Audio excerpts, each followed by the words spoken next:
Shalom, selamat pagi saudara-saudara. Saya bersuka cita hari ini karena saya ingin menyampaikan kepada saudara pewahyuan demi pewahyuan yang akan membawa saudara melangkah dalam kemenangan menuju pada kemenangan. Dari kemenangan menuju kepada kemenangan. Saya mengajak untuk kita berdoa lebih dahulu. Mari kita berdoa kepada Tuhan. Bapa, terima kasih untuk anugerah yang Kau berikan kepada kami di hari-hari belakangan ini. Kami bersyukur karena Kau benar-benar adalah Allah yang menyediakan. Allah yang menyediakan semua untuk keperluan hidup kami. Demi mencapai tujuan-Mu Tuhan. Mencapai garis akhir yang Tuhan telah tetapkan buat diri kami. Kami berterima kasih untuk apa yang telah kami dengar minggu lalu. Kami bersyukur kepada-Mu Tuhan. Kami dibukakan, disingkapkan. Diberikan pewahyuan oleh Engkau sendiri. Sehingga kami tidak berjalan dalam ketidaktahuan. Terima kasih untuk upgrade posisi yang baru. Terima kasih untuk terobosan yang kami alami Tuhan. Di mana kami dibawa kepada suatu posisi yang baru. Yaitu kami tahu sekarang. Medan pertempuran yang seharusnya, yang semestinya menjadi perebutan. Kepentingan antara Allah dan kepentingan antara dengan iblis sendiri. Kami bersyukur padamu Tuhan. Hari ini kami akan melanjutkan lagi. Berikan anugerahkan kepada kami pewahyuan, pengertian, dan hikmat. Sehingga kami bisa mewujudkan itu menjadi kenyataan dalam diri kami. Kami siap saat ini bagi Engkau Tuhan. Terima kasih demi nama Tuhan kami Yesus Kristus. Amin. Minggu lalu saya sampaikan kepada saudara, pentingnya sekali kita disingkapkan pewahyuan tentang medan pertempuran yang selama ini saudara tidak pernah kenali, ketahui bahwa itu adalah medan pertempuran yang menjadi perebutan antara kepentingan Allah, rencana Allah, dan kepentingan iblis. Hari ini saya ingin lanjutkan lagi, karena minggu lalu saya sudah sampaikan. Iblis ingin saudara dalam pemahaman, dalam keyakinan bahwa medan pertempuran yang saudara ketahui adalah hanya di dunia roh saja. Saya sudah sampaikan kepada saudara bahwa Allah menunjukkan kepada kita bahwa Allah punya kepentingan kepada tubuh. Dia sudah mentakdirkan tubuh orang yang telah lahir baru. Disebut adalah bait Roh Kudus. Walaupun realita bait Roh Kudus itu pada diri saudara itu belum terjadi, belum tercapai, maka Allah sejak pewahyuan minggu lalu diberikan kepada saudara, maka saudara bisa menjadikan suatu pengalaman yang baru di mana tubuh saudara bisa menjadi bait Roh Kudus yang sejati. Iblis tahu bahwa saudara tidak tahu medan pertempuran yang selama ini tidak engkau kenali. Yang menjadi area perebutan. Bukan hanya tubuh saja. Iblis tahu. Yang menjadi perebutan. Bukan mata saudara. Menjadi perebutan. Bukannya otak saudara. Saudara menyangka bahwa otaklah segala-galanya. Tidak. Ternyata adalah lidah. Jadi di poin yang pertama minggu lalu. Saya katakan banyak orang percaya mengenali. Bahwa medan pertempuran itu hanya dunia roh saja. Atau alam roh saja. Kita akan lanjut lagi kepada pemahaman yang salah selama ini. Yaitu yang kedua adalah begitu banyak orang percaya yang menyangka, saya katakan yang menyangka bahwa medan pertempuran dengan iblis adalah semua kejadian di luar sana, di luar kehidupannya. Di luar kehidupan pribadinya. Apa contohnya? Contohnya adalah seperti dia lihat keluarganya rusak. Bagaimana iblis merusak kehidupan keluarganya. Papa mamanya cerai. Dia lihat adik-adiknya narkoba. Saudara-saudaranya menjadi brutal, preman. Dan kadang-kadang semua yang di luar sana. Bagaimana iblis menghalangi pelayananmu. Bagaimana iblis juga dia tunjukkan menjadikan orang Kristen, orang beragama Kristen memeluk keyakinan yang lain. Bahkan orang Kristen dibunuh. Di beberapa negara, sekarang orang Kristen dibunuh. Orang-orang Kristen dibunuh. Karena mereka membenci kekristenan. Engkau menyangka bahwa itu adalah medan pertempuran antara Allah dan iblis. Bukan, saudara. Bahkan, saya mau beritahu pada saudara. Engkau melihat bagaimana sebuah bangsa dihancurkan oleh Tuhan. Mengalami kehancuran. Engkau menyangka bahwa itu adalah medan pertempuran. Bahkan kau mesti melihat di dalam gereja kehidupan kemerosotan moral dalam kehidupan gereja. Gereja menyetujui LGBT dan kau menyadari, engkau percaya dan menyangka bahwa itu adalah medan pertempuran iblis. Engkau mengerahkan seluruh doamu. Engkau mengerahkan seluruh kekuatanmu. Engkau mengerahkan seluruh deklarasimu. Kuasa perkataanmu. Ke hal-hal seperti itu. Iblis ingin engkau tetap berada pada posisi menyangka bahwa itu adalah medan pertempuran antara Allah dan iblis di luar kehidupan pribadimu. Saya mau cerita pada saudara. Apa yang saya sebutkan tadi. Keluarga yang hancur. Pelayanan dihalangi. Orang Kristen memeluk agama keyakinan yang lain. Bahkan orang Kristen dibunuh. Dibenci. Di beberapa tempat. Bahkan sebuah bangsa dihancurkan. Bukankah semuanya itu pernah terjadi pada masa kehidupannya Yesus di muka bumi ini? Itu semua terjadi. Tapi Yesus tahu medan pertempuran yang sebenarnya. Bukankah semua yang saya sebutkan tadi itu? Ayub juga mengalaminya di dunia ini. Yesus tidak terkecoh. Meskipun di Alkitab ditulis bahwa dia memanifestasikan dirinya sebagai anak Allah. Dalam sifat dasar manusia adalah untuk menunjukkan kepada manusia itu sendiri. Bagaimana menghancurkan semua pekerjaan iblis. Meskipun Yesus tidak menggubris. Banyak persoalan yang saudara sangka itu adalah medan pertempuran antara Allah dengan manusia. Pada masa Yesus masih hidup itu. Di dunia ini terjadi.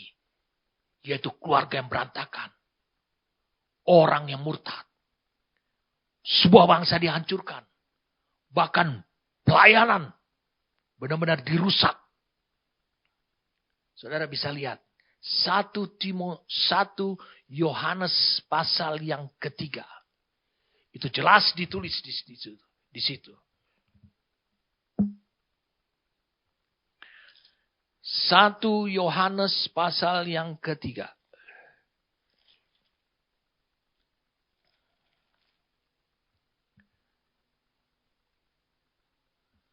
Kita akan baca nanti dari beberapa Alkitab. Tapi saya mau jelaskan pada saudara lebih awal. Supaya saudara mengerti. Saudara nanti akan diteguhkan melalui dari pembacaan Alkitab. Ayat 18.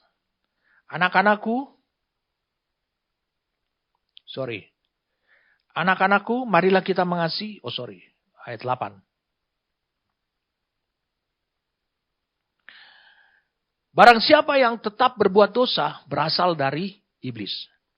Sebab iblis berbuat dosa dari mulanya. Untuk inilah. Jadi perbuatan iblis ada pada manusia melalui dosa. Untuk inilah anak Allah menyatakan dirinya atau memanifestasikan dirinya. Atau dimanifestasikan sebagai manusia. Yaitu supaya ia membinasakan perbuatan iblis itu. Jadi Yesus memanifestasikan dirinya sebagai wujud daripada manusia untuk dia menunjukkan medan pertempuran kepada saudara dan saya. Sehingga saudara tidak terkecoh. Saudara tidak perlu peduli. Orang lain pindah, orang Kristen pindah agama. Orang Kristen dibunuh. Tidak peduli. Saudara tidak perlu mengalirkan kekuatan, kuasa dan otoritasnya Allah ke medan pertempuran seperti itu. Karena bukan itu target iblis. Tujuan Yesus sebenarnya ke dunia adalah untuk menunjukkan medan pertempuran yang sebenarnya ada pada diri manusia. Saya katakan medan pertempuran sebenarnya ada pada diri manusia. Minggu lalu saya sampaikan kepada saudara. Medan menjadi perebutan itu adalah tubuh manusia. Dan yang menjadi organ yang strategis yang selalu ingin dikuasai. Karena barang siapa menguasai area ini, organ ini, dia akan menguasai seluruh tubuh. Yaitu lidah. 1 Timotius 3 ayat 16. Yesus hidup di dunia ini. Dia menunjukkan, dia hidup sebagai manusia. Dia menunjukkan, dia mengarahkan kepada hidup saudara. Supaya saudara tahu di mana medan pertempuran sebenarnya. Gak usah saudara peduli pada orang Kristen yang akhirnya beragama lain. Saudara tidak perlu peduli di mana orang Kristen dibantai. Saudara tidak perlu peduli pelayanan saudara dihalang-halangi. Saudara tidak perlu peduli orang-orang dalam gereja mengalami kemerosotan. Saudara tidak peduli. Karena semuanya itu ingin mengecokkan hidup saudara. Supaya saudara percaya bahwa medan pertempuran yang sebenarnya saudara menyangka itu adalah semua kejadian buruk di luar sana. Saya katakan semua kejadian buruk di luar sana.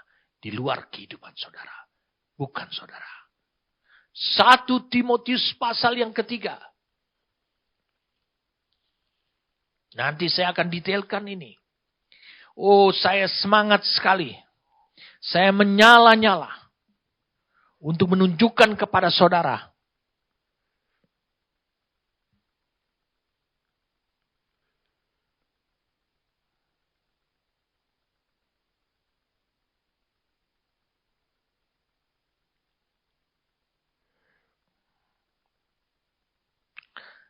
Ayat 16.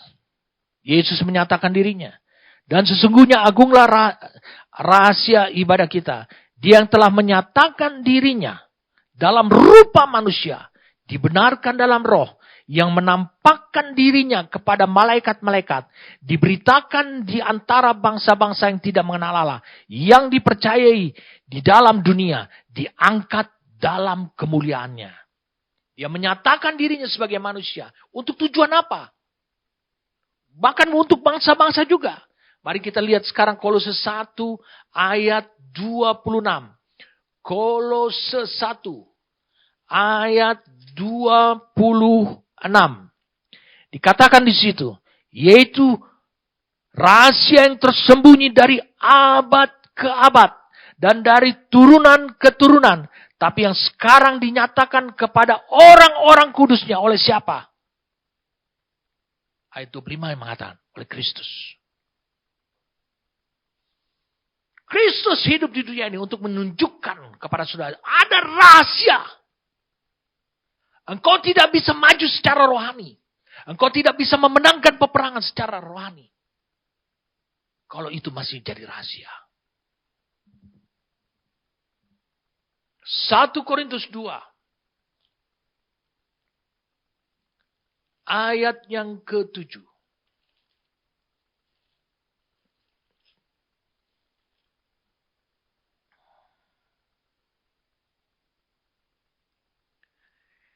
Lihat. Tetapi yang kami beritakan ialah hikmat Allah yang tersembunyi. Yang misterius katanya. Dan rahasia yang sebelum dunia dijadikan telah disediakan Allah bagi kemuliaanmu, bagi kemegahanmu, bagi kemenanganmu. Hikmat Allah itu untuk mewujudkan. Bagaimana engkau bisa mencapai hikmat Allah kalau tidak diwahyukan kepada saudara? Kalau itu tetap terbelenggu sebagai rahasia.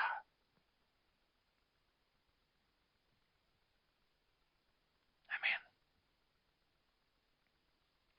Yesus juga telah masuk ke medan pertempuran tersebut. Medan pertempuran sebenarnya. Dia dicobai di situ. Saya nanti akan berikan pernyataan yang mengagetkan hidup saudara. Yohanes 14 ayat 30. Menurut Amplified Classic Bible. Dikatakan, I will not talk with you much more.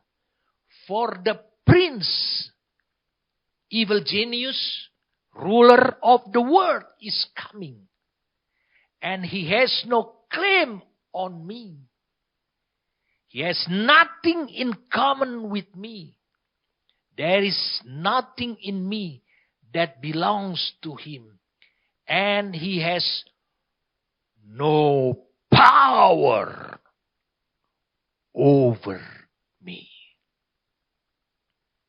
Terjemahan bebasnya. Dengarkan saya.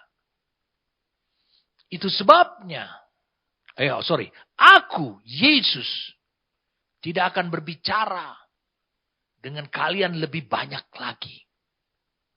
Karena pangeran, dibilang, atau ahli kejahatan, atau penguasa di dunia ini, sedang mendatangiku pada saat itu.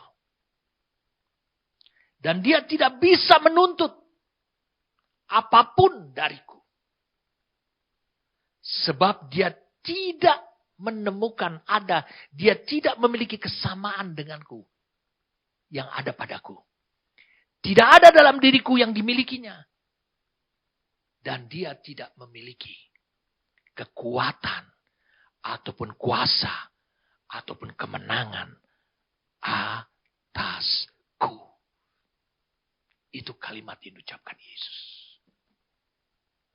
Itu sebabnya dia juga dicobai dalam segala hal. Karena iblis berupaya untuk menguasai hidupnya. Tetapi dia tidak terkalahkan. Dan menurut Ibrani 4. Saya ulangi. Menurut Ibrani 4.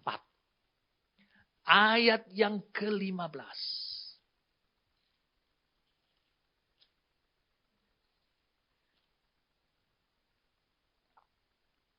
Sebab imam besar yang kita punya bukanlah imam besar yang tidak dapat turut merasakan kelemahan-kelemahan kita. Sebaliknya sama dengan kita. Ia telah dicobai, hanya tidak berbuat dosa. Dia tahu kelemahan-kelemahan saudara. Dia telah menang atas iblis yang menyerang di perkara-perkara yang sama. Bahkan di medan pertempuran, kelemahan saudara. Dia telah menang. Makanya Yesus menjadi panutan. Menjadi contoh. Jadi banyak orang menyangka. Apa yang terjadi? Saya ulangi. Merusak kehidupan keluarga. Saudara menyangka bahwa medan pertempuran itu ada di sana. Banyak orang menghabiskan doanya. Untuk menyelesaikan masuk ke medan pertempuran seperti itu. Iblis menyukai saudara pergi ke medan pertempuran yang salah. Meskipun engkau membawa seluruh kekuatan yang ada pada dirimu. Tapi ingat, iblis tetap menang.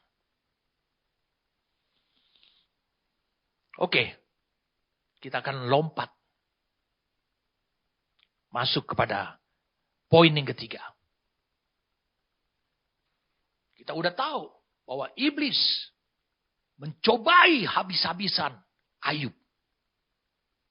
Iblis mencobai habis-habisan Ayub. Saudara tahu ayatnya. Yang pertama kali dilakukan oleh iblis kepada Ayub adalah dihancurkan menjadi miskin Ayub. Orang terkaya di negeri Uz, di tanah Uz, menjadi orang termiskin. Seluruh anaknya dimatikan. Semua. Tetapi Alkitab menulis demikian di Ayub pasal yang kedua.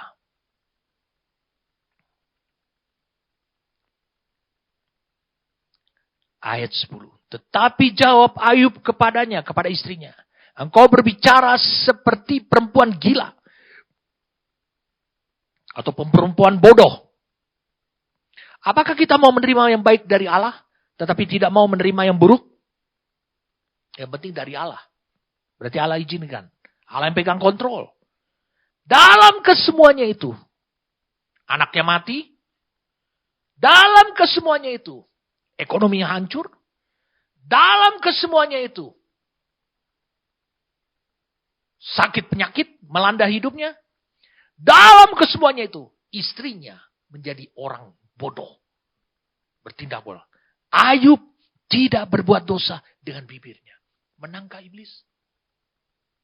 Menangkah iblis? Tidak. Karena Ayub tahu medan pertempuran yang sebenarnya. Tulis yang ketiga. Banyak orang percaya yang menyangka bahwa medan pertempuran dengan iblis hanya pada semua kejadian yang buruk yang terjadi secara alamiah. Secara lahiriah saja pada dirimu. Kau menyangka kau sedang berperang melawan iblis. Iblis membuat engkau mengantuk. Yesus menemukan 3 murid-muridnya. Mengantuk dan tertidur. Dia bilang, terjagalah. Mengapa engkau tidak siap? Bangunlah. Lalu kemudian, terakhir sampai yang ketiga kalinya. Setelah Yesus mengatakan, kalau boleh cawan ini berlalu daripadaku. Dalam pergumulan yang berat. Akhirnya dikatakan kepada ketiga murid yang tertidur. Sudah tertidurlah kalian. Tidurlah kalian. Kadang-kadang kita menyangka iblis membuat kita mengantuk. Tidak fokus. Menteror. Melalui sakit penyakit. Supaya kita fokus pada sakit penyakitnya kita. Bencana alam. Rumah kebakaran. Kerugian finansial. Engkau menyangka. Semua kejadian buruk itu adalah medan pertempuran. Bukan, saudara. Iblis senang engkau mengambil kesimpulan yang salah seperti itu. Saya sudah bagikan minggu lalu kepada saudara. Lidah menjadi area pertarungan.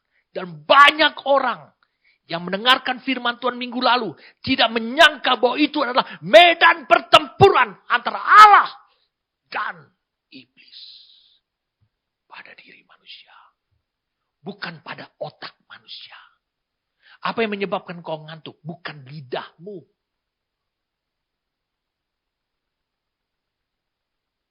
Tapi otakmu. Kau menyangka bahwa di situ medan pertempuran. Bukan. Yang keempat. Perhatikan baik-baik. Saya akan jelaskan pada saudara.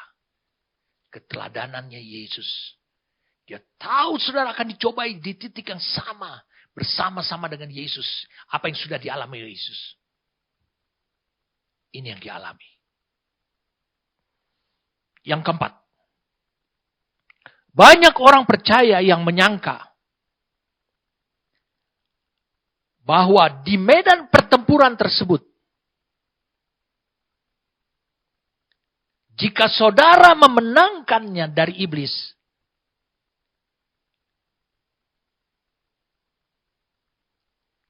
maksud saya gini, banyak orang percaya menyangka bahwa di medan pertempuran tersebut, medan pertempuran yang dimaksud saudara, adalah saudara memenangkannya terhadap iblis. Kalau saudara terbebas dari maut, saudara tidak mengalami kerugian, saudara bebas dari penderitaan sakit penyakit, saudara bebas dari tekanan. Saudara menyangka, saudara telah memenangkan medan pertempuran bersama dengan Allah di medan pertempuran sebenarnya. Engkau tidak mengetahui kalau begitu. Siapa yang berkuasa? Siapa yang memegang peranan? Siapa yang memegang situasi? Siapa yang berencana, memiliki rencana atas keadaan yang terjadi pada diri saudara? Allah yang pegang kontrol. Mau saya berikan pada saudara, contohnya adalah Yesus. 1 Timotius 6. Mari kita lihat, nanti akan kita beralih kepada ayat-ayat sebelumnya di kitab Injil. 1 Korintus 6.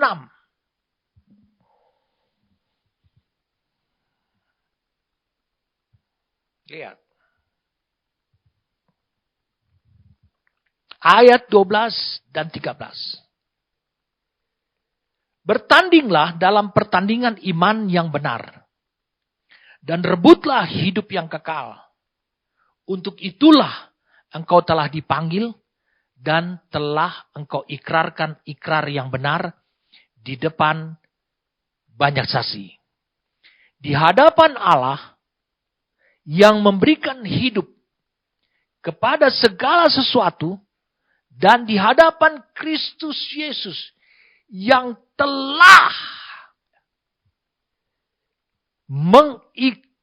telah mengikrarkan ikrar yang benar. Kalau dalam bahasa Inggrisnya, bukan New King James Version mengatakan witness, yang telah bersaksi dengan pengakuan yang benar di muka, juga di muka Pontius Pilatus.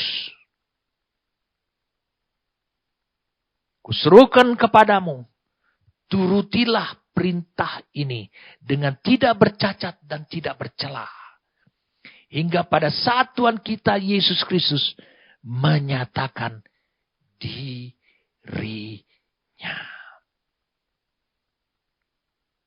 Paulus menulis kepada Timotius. Dia katakan, fight the good fight of faith. Bertarung. Berperang, ayat 12-nya dalam New King James Version. Fight the good fight of faith. Lalu kemudian dikatakan lagi di ayat 13. Apa hubungannya? Dikatakan di hadapan Kristus Yesus yang telah bersaksi. Memberikan pengakuan yang benar. Ikrar yang benar.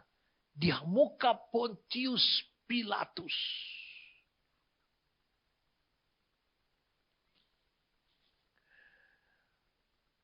Mari kita beranjak kepada kitab Injil. Kita mulai ketika Yesus berada di depan Pontius Pilatus. Peperangan apa? Yesus kenal medan peperangan. Bukankah kita sedang membahas poin keempat?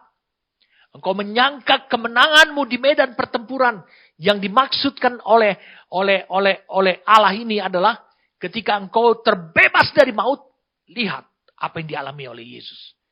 Dia tetap menang. Memenangkan dan menguasai medan pertempuran itu. Medan pertempuran itu ada di dalam tangannya. Matius 27. Ayat yang ke-11.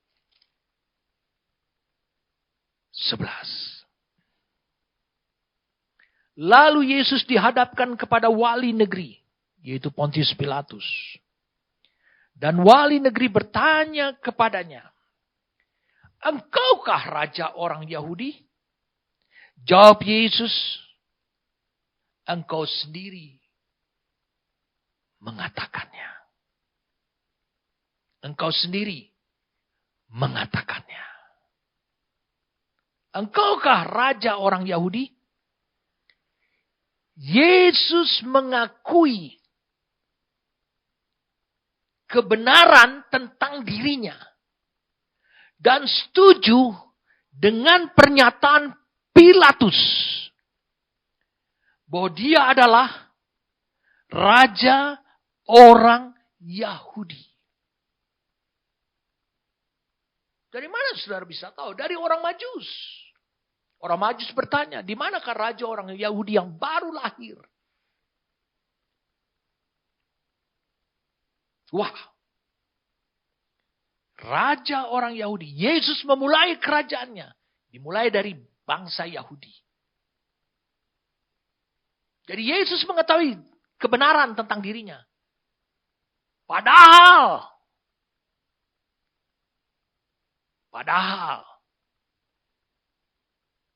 Kalau Yesus mengatakan tidak, dia mungkin bisa dibebaskan oleh Pilatus. Bukankah poin 4 yang kita bahas? Saudara menyangka bahwa medan pertempuran itu saudara kuasai. Saudara memenangkan di medan apabila saudara terbebas dari maut, dari kematian. Tidak. Yesus menderita dan ada serangan dari si jahat untuk menghancurkan hidup Yesus melalui Pontius Pilatus yang mengeluarkan satu kalimat, satu pernyataan, engkaukah raja orang Yahudi? Yesus mengatakan, engkau sendiri mengatakannya. Benar itu.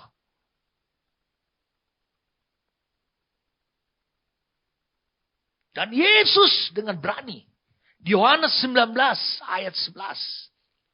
Kita lagi bahas 1 Timotius 6 ayat 12. Itu yang didorong oleh Paulus kepada Timotius. Untuk engkau ingat. Jangan kau serahkan lidahmu. Pengakuanmu. Belajarlah. Sama seperti apa yang dilakukan oleh Yesus. Di Yohanes 19 ditulis demikian, saudara. Yohanes 19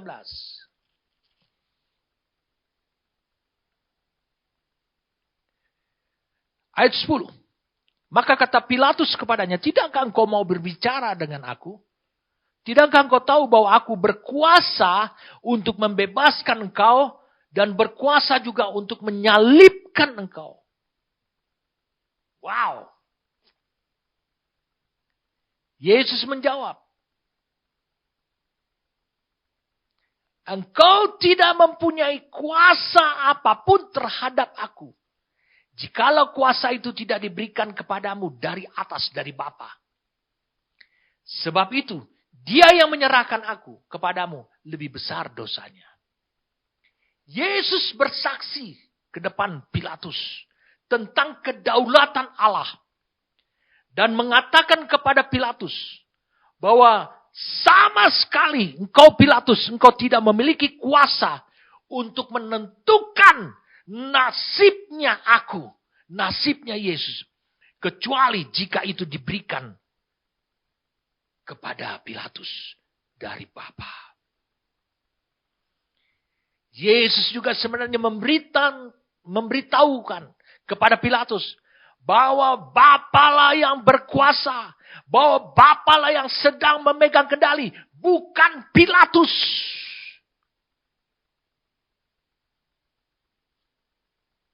Jadi hal apa yang harus tetap disiapkan oleh Yesus bagi Bapa?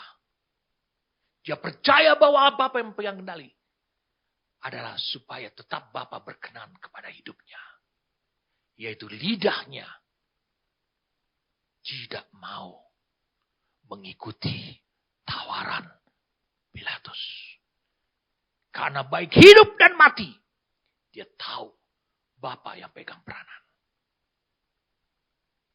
Bahkan kalau engkau baca di Matius 27 ayat 14 tadi, Di Matius 27. Ayat 14.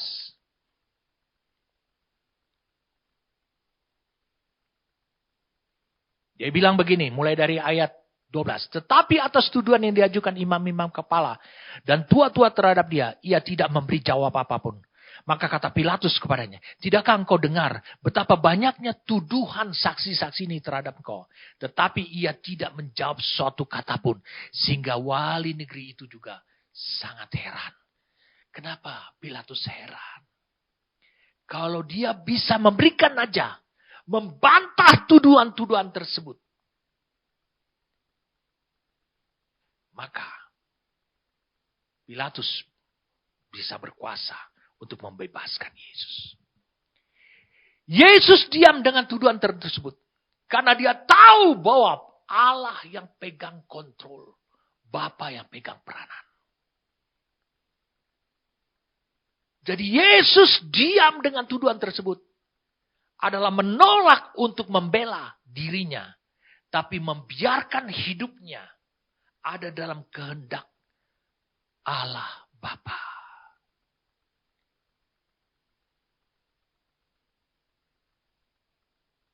Jadi, karena Kristus membuat pengakuannya di hadapan Pilatus, bukan dalam banyaknya kata-kata, tetapi dalam kenyataannya, yaitu dia menyerahkan dengan sukarela kematiannya karena dia tahu Bapa yang pegang kendali, bukan Pilatus.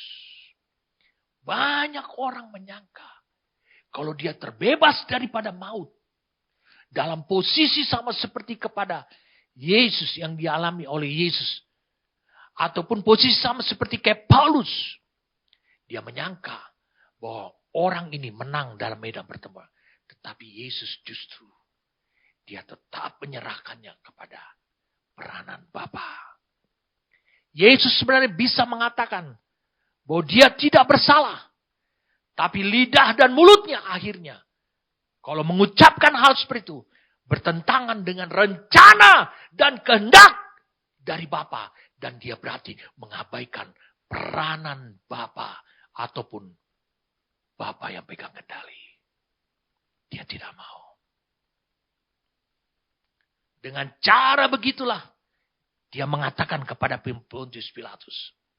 Yesus membuat pengakuan yang sebenarnya kepada Pontius Pilatus. Bahwa dia, saya ulangi, bahwa dia memang raja orang Yahudi.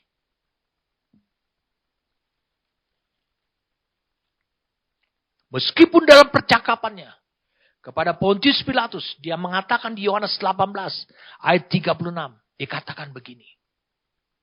Kerajaanku bukan dari dunia ini, ayat 36. Jika kerajaanku dari dunia ini, pasti hamba-hambaku telah melawan, supaya aku jangan diserahkan kepada orang Yahudi. Akan tetapi kerajaanku bukan dari sini. Maka kata Pilatus kepadanya, jadi engkau adalah raja. Jawab Yesus, engkau mengatakannya. Sudah saya katakan di Matius 27 tadi. Bahwa aku adalah raja. Untuk itulah aku lahir. Aku lahir sebagai raja. Dia satu-satunya sepanjang zaman yang terlahir sebagai raja. Yang berikutnya adalah gereja. Terlahir sebagai raja. Dan untuk itulah aku datang ke dalam dunia. Supaya aku memberikan kesaksian tentang kebenaran. Dia memberikan kepastian. Atas tuduhan-tuduhan itu.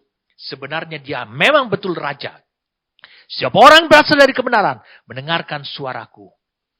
Dan saudara tahu. Pilatus bertanya. Apakah kebenaran itu? Dia adalah raja dari kerajaan kebenaran. Dia harus menampilkan kebenaran. Ketika Pilatus bertanya kepada dia, apakah engkau raja orang Yahudi? Dia berkata, seperti yang engkau katakan.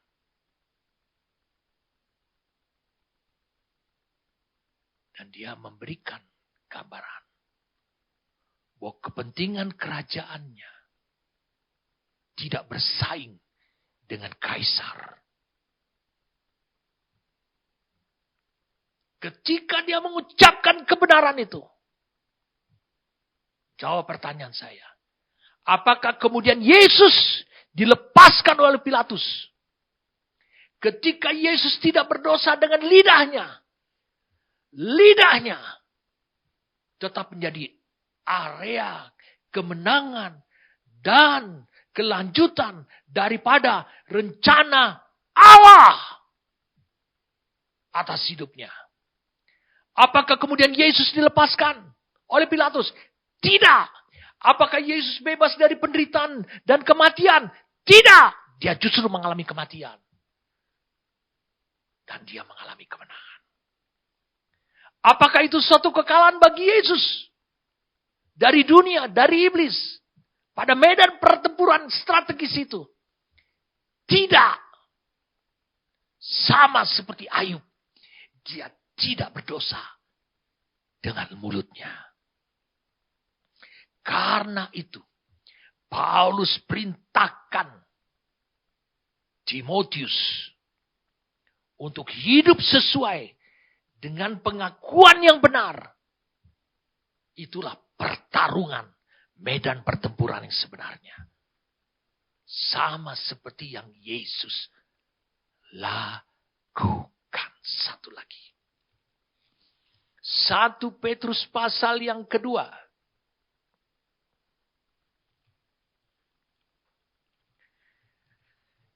1 Petrus pasal yang kedua. Mulai ayat 18. Hai kamu, hamba-hamba, tunduklah dengan penuh ketakutan kepada Tuhanmu. Bukan saja kepada yang baik dan peramah, tapi juga kepada yang bengis. Sebab adalah kasih karunia. Jadi bukan lagi kekuatan manusia. Jika seorang karena sadar akan kehendak Allah menanggung penderitaan yang tidak harus ia tanggung. Berarti ada kasih karunia. Ada kekuatan Allah. Sebab dapatkah disebut pujian jika kamu menderita pukulan karena kamu berbuat dosa. Tapi jika kamu berbuat baik dan karena itu kamu harus menderita, maka itu adalah kasih karunia pada Allah. Sebab untuk itulah kamu dipanggil. Karena Kristus telah menderita untuk kamu dan telah meninggalkan teladan. Mana nih teladannya? Bagimu, supaya kamu mengikuti jejaknya. Ia tidak berbuat dosa dan tipu tidak ada dalam mulutnya. Ketika ia dicaci maki, ia tidak membalas dengan mencaci maki. Ketika ia menderita, ia tidak mengancam, tetapi ia menyerahkannya kepada Dia yang menghakimi dengan adil. Ia sendiri telah memikul dosa kita di dalam tubuhnya di kayu salib, supaya kita yang telah mati terhadap dosa hidup untuk kebenaran. Oleh bilur-bilurnya kamu telah sembuh. Sebab kamu sesat seperti domba, tapi sekarang kamu telah kembali kepada gembala dan pemelihara jiwamu. Dikatakan ia tidak berbuat dosa, ayat 22. Dan tipu tidak ada dalam mulutnya. Dengan kata lain, seluruh tubuhnya Yesus itu dimenangkan oleh Allah. Karena lidahnya, satu organ kecil, seperti kitab Yakobus tulis, itu tetap dikuasai, dikendalikan untuk kepentingan Allah. Jadi saudara bisa lihat saat dia dicaci maki. Kalau ada orang marah, kadang-kadang ada orang berkata, jangan pancing saya marah ya. Ini bukan teladannya Yesus. Kadang-kadang saudara mengalami difitnah, dituduh. Orang bisa menyangka yang buruk tentang saudara. Yang terbaik, itu yang sering saya lakukan. Saya diam. Kenapa? Karena ada satu kekuatan yang pada diri saya. Saya tidak melakukan seperti yang dia sangka. Saya tetap benar. Allah adalah saksi. Allah yang pegang kontrol. Jadi saat dia dicaci maki, dia tidak membalas caci maki. Dan juga untuk semua yang dialaminya itu. Dia telah menunjukkan bahwa Allah yang pegang kendali. Dan bagaimana Dia menguasai dan memenangkan medan pertempuran itu. Jadi Yesus memanifestasikan dirinya. Dia menunjukkan keteladanannya untuk semuanya itu. Sekaligus dia juga menyediakan dan menyiapkan kemenangan di jalan yang sama dan cara yang sama, dengan menunjukkan kepada para pengikutnya, dengan menunjukkan kepada saudara. Ingat, di titik organ ini, lidahmu itu, mulutmu itu. Karena disitulah letak kunci kemenangan untuk tubuhmu. Sehingga Allah tetap bisa berlanjut menyelesaikan kepentingannya, rencananya melalui pribadinya Yesus.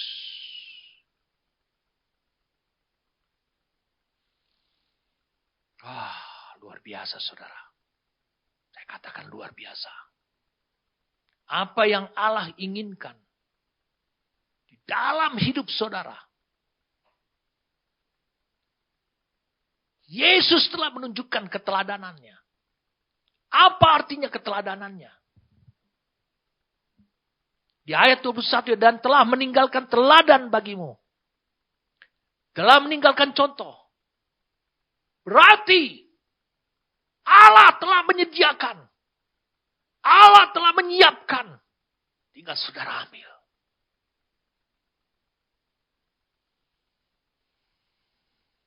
Amin. Kadangkala banyak orang, ketika dia sedang mengalami kesibukan, tekanan yang berat, dengan semua aktivitas yang banyak, membuat dia mudah marah. Dan kadangkala kata-katanya itu mengeluarkan kata-kata yang menunjukkan iblis menancapkan bannernya. Iblis menancapkan benderanya, kemenangannya dalam hidup saudara. Tidak ada aliran kuasa dan otoritas daripada Allah mengalir dalam hidup orang seperti itu. Dalam banyak hal. Itu sebabnya keteladanan Yesus bagus sekali. Apa yang dia lakukan? Dia diam atas semua tuduhan. Dia hanya berbicara kepada orang yang mengerti.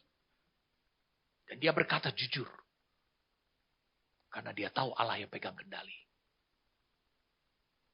Dia hanya berkata kepada Pilatus. Waktu Pilatus bertanya, engkaukah raja orang Yahudi itu? Ya. Seperti yang kau katakan. Orang lain menuduh dia, mendakwa dia dengan berbagai macam. Dia berkatakan, orang ini berupaya untuk melawan kaisar soal pajak. Yesus tidak pernah melakukan itu. Justru Yesus menyuruh untuk tetap membayar pajak kepada kaisar. Apa yang dikerjakan oleh Yesus kepada orang banyak dengan tuduhan itu? Dia tahu. Dia melihat Bapa yang pegang kendali. Ini kehendak Bapa. Bapa yang pegang peranan. Bapa yang pegang kontrol. Dia tahu Bapa masih menancapkan bendera kemenangan. Banner kemenangan.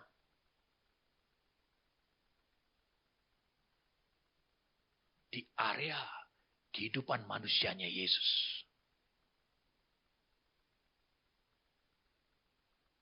Meskipun dia mengalami kematian.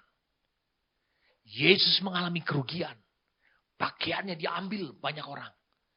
Dia mengalami penderitaan. Seolah-olah secara lahiriah dia kalah terhadap iblis. Tidak. Dia menang. Yesuslah yang menguasai medan pertempuran. Yaitu lidah, mulutnya. Dan dia tidak berdosa dalam hal ini. Jadi, saudara harus mengikuti teladan seperti ini. Artinya, Yesus telah menunjukkan jalannya. Bagaimana caranya. Dan yang membuat saudara bisa tetap mengalami kemenangan Allah dalam kehidupan saudara. Saya mau beritahu pada saudara, dan minggu depan saya akan lanjutkan hal ini. Minggu depan saya akan lanjutkan ini. Dengarkan saya. Di area mulutmu. Saya ulangi. Di area mulutmu itu. Faktor kemenangan ditentukan. Mengapa? Kemenangannya Allah itu ada pada mulutmu. Bukan hanya kau berkata, saya menang, saya menang. Kau berkata, saya menang, tapi tetap engkau dikuasai oleh iblis. Tubuhmu. Di area itu, kemenangan Allah itu ditentukan melalui lidahmu. Dan bagaimana lidahmu mengalami kemenangan? Itu ditentukan oleh bagaimana aliran otoritas, kuasa, dan otoritas Allah dimanifestasikan di dalam diri saudara. Dan akhirnya menuju kepada medan pertempuran itu, yaitu lidahmu itu. Minggu depan saya akan jelaskan hal ini. Supaya saudara mengerti tentang kebenaran ini. Supaya saudara paham tentang apa yang diinginkan oleh Allah. Supaya saudara tahu bahwa Allah bercita-cita. Seantero saudara. Hidup manusia saudara seutuhnya. Itu adalah gambaran kemenangannya Allah. Di medan pertempuran. Yang selama ini iblis berupaya untuk memenangkannya dan menguasainya. Saya berharap saudara mengerti. Saudara harus tahu beberapa kebenaran. Iblis telah ditentukan gerakannya dan takdirnya oleh firman. Iblis tidak bisa melampaui apapun juga daripada firman. Itu sebabnya iblis, dia bergerak sejauh firman. Debu tanah makananmu.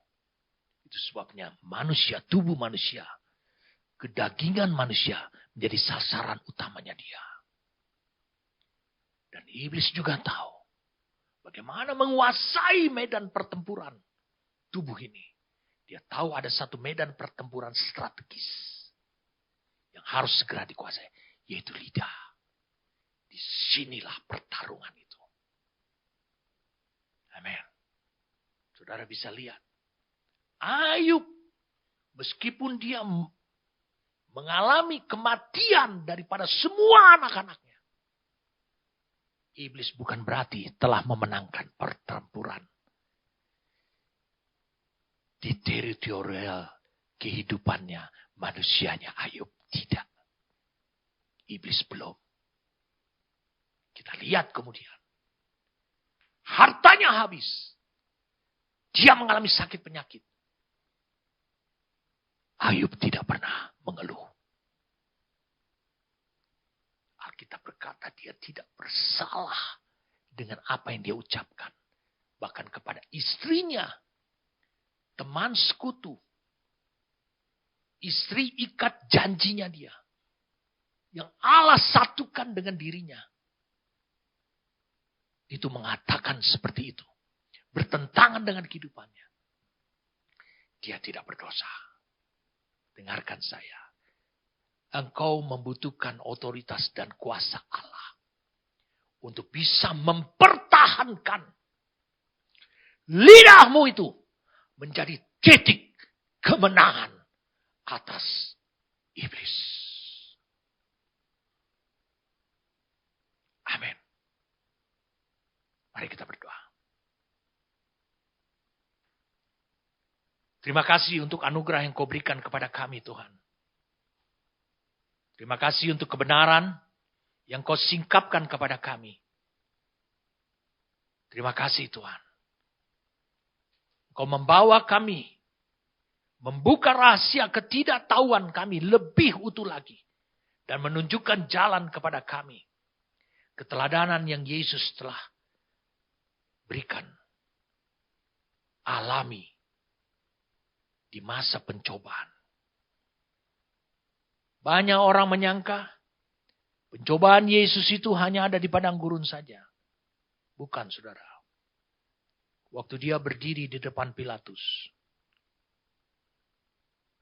Paulus mengutip dan memberitahukan kepada Timotius untuk mengikuti teladan apa yang telah dilakukan oleh Yesus ketika dia bersaksi di depan Pilatus. Bagaimana Yesus memenangkan pertarungan itu. Peperangan itu. Karena dia tidak berdosa dengan mulutnya. Hari ini. Kiranya roh Tuhan memperkuat hidup saudara. Supaya saudara. Terus memberikan kemenangan. Mengalami kemenangan. Kemenangannya Allah dalam hidup saudara. Terima kasih Tuhan. Kami bersyukur untuk firman-Mu ini. Demi nama Tuhan kami Yesus Kristus.